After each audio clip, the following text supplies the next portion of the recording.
I never thought I'd be the man sitting here, telling a story about betrayal. I married my wife young. I worked hard, built a stable life, and I thought that would be enough. We weren't rich, but we were comfortable. I gave her loyalty, consistency, and love. For years, I believed that was all she wanted. But looking back, I should have seen the signs. The long nights at work. The cold tone whenever I tried to talk to her.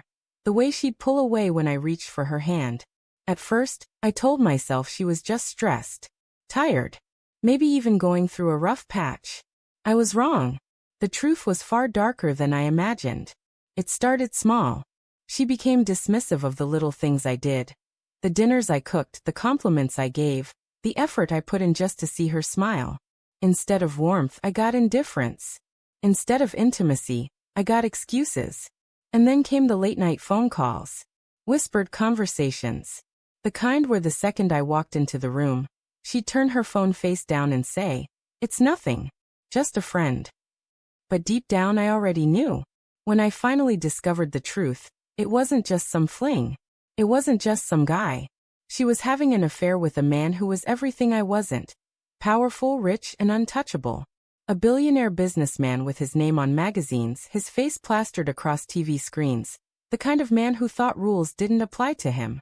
The night I found out, I felt crushed. Humiliated. How could I, an ordinary man, ever compete with someone like that? He had private jets. I had a used pickup truck. He wore tailored suits. I wore shirts that were 3 years old.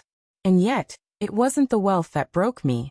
It was hearing my wife, the woman I loved, talk about me like I was nothing. One night, I overheard her on the phone with him. She laughed. That same laugh she used to share with me, and said, "He's harmless. Weak. He'll never leave. He'll never do anything." Do you know what it feels like to have the woman you built your life with dismiss you as if you're invisible? To be treated as if your loyalty, your sacrifice, your love mean absolutely nothing? That night, something inside me broke, but not in the way they expected. Because while they thought I was weak, what they didn't know was that I had something far more dangerous than wealth or status. I had patience. I had knowledge. And I had the one thing her billionaire lover never expected. The ability to destroy him where it hurt most. You see, what my wife didn't realize is that I wasn't as irrelevant as she thought. Through my own work, I had access to information. Connections. And one of those connections happened to be tied directly to her lover's upcoming billion-dollar deal. I didn't scream. I didn't fight. I didn't confront him. Instead, I watched. I studied. I waited. I learned enough to see that his empire wasn't as flawless as it appeared. There were cracks beneath the surface. Risks he was hiding, corners he was cutting, secrets that could burn everything down. And with just the right nudge, I could make sure those cracks turned into a collapse. So I made my move. Quietly. Carefully. Behind the scenes. I leaked the right information to the right people. A regulator. A rival. A journalist hungry for blood. It didn't take much, just a whisper in the right ear. The rest took care of itself. And then, like clockwork, it all began to unravel.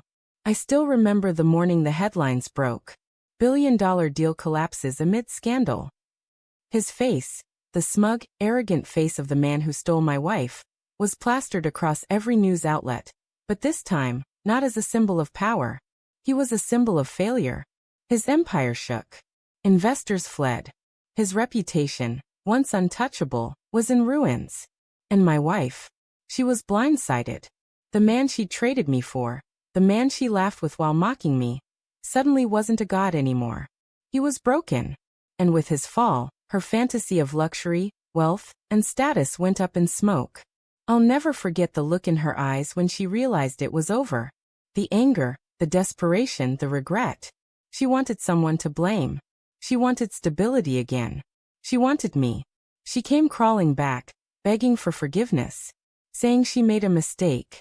Saying she didn't realize what she had until it was gone. But by then, I was done. I didn't do this for her. I didn't destroy him to win her back. I did it because for once, I wanted to stop being the weak man she thought I was. I wanted to remind myself that I wasn't powerless.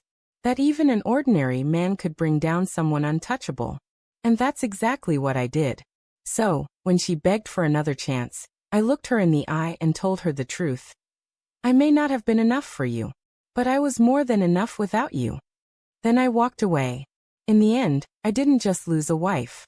I lost the illusion of what I thought love was supposed to be. But in that loss, I gained something far greater: self-respect, strength, the knowledge that I didn't need her, or her billionaire lover, to define my worth. And to this day, I carry that lesson with me. Never underestimate the quiet man. Because sometimes, the ones you dismiss as weak are the ones who will bring your whole world crashing down.